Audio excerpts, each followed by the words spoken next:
Hi, so today we're going to be talking about arpeggios. The first arpeggio, this is the crawl video for it, and also just an explanation of arpeggios in general. So I first learned about arpeggios back in 2008 from Ken Eller, a giant in North American bagpiping at the Winter Storm event. Arpeggios are the bagpipes' answer to keys and key signatures. Since we don't really have control over sharps and flats and stuff, we just have a fixed scale. The way that our tunes and music can be in a key is moving in the patterns of these arpeggios. So something that will come up later, and just to kind of plant the seed in your mind of question and answer, a lot of times the first two measures of the tune will be in one key, one arpeggio, and then the answer to that question, the next two bars or however much, will be in a different key or arpeggio.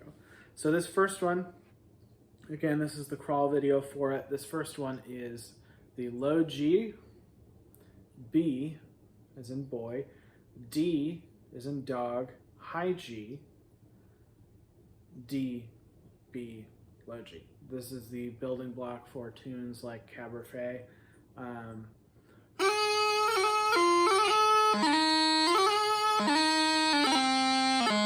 So all of the major notes there are this arpeggio. So to play it, what we're going to do is we'll start on low G. To go from low G to B cleanly, we're really good at going from low G to low A, but not everything happens in the order of the scale. So to go from low G to B cleanly, we're going to ever so slightly lead with our ring finger. So that way we avoid a really short low A. We're going to ever so slightly lead with our ring finger. It'll look like this.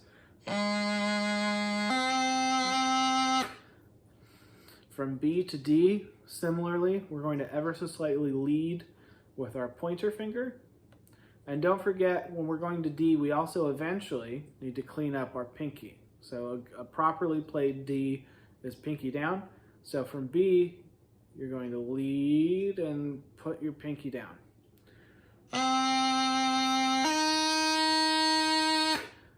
And again, when we're talking about it like this, we're talking almost imperceptibly quick. But it's still there, so we're still leading ever so slightly with our pointer finger. D to high G is the tricky transition in this arpeggio because we have a lot of stuff that's moving all at once.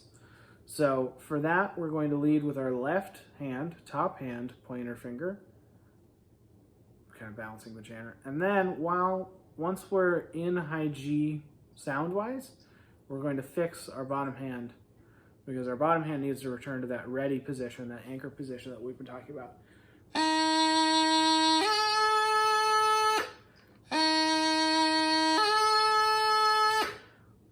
What you want to avoid is, so if we're thinking like good is open the destination, clean it up.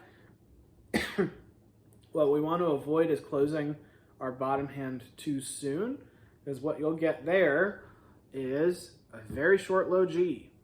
So that's a pretty obtrusive sound.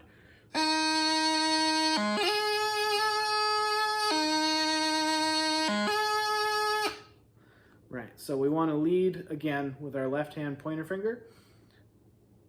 So when you're at the top end of this arpeggio, which are only 4 notes, you have the same transition, but in reverse. It's still tricky, it's just tricky in reverse. So here, you're going to open your bottom hand to get ready to play D. You're going to close your top hand, and if you're doing anything, you're going to let your top hand pointer finger lag just slightly. That's to prevent any sort of, we don't want that. We want a nice clean sound. So from high G, we're going to get the bottom hand ready, and we're going to close the top hand, making sure that our left pointer finger, top hand pointer finger, is last.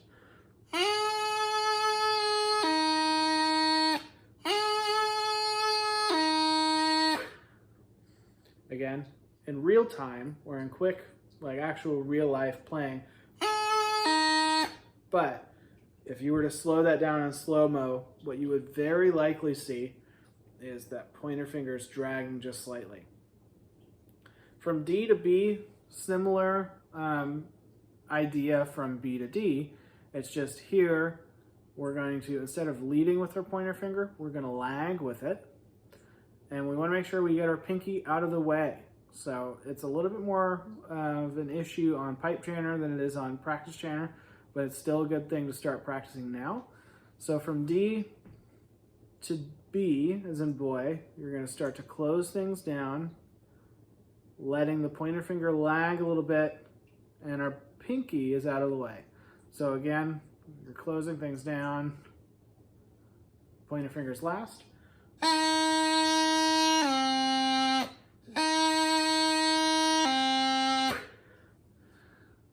And then finally, this transition can be tricky for some people.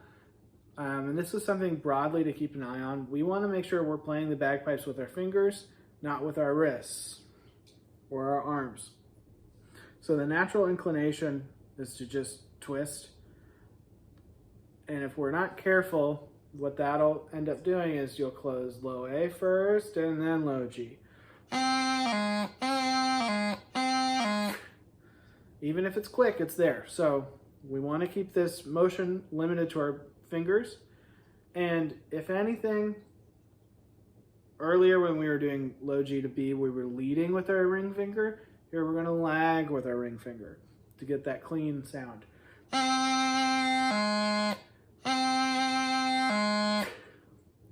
Closer to real life pace.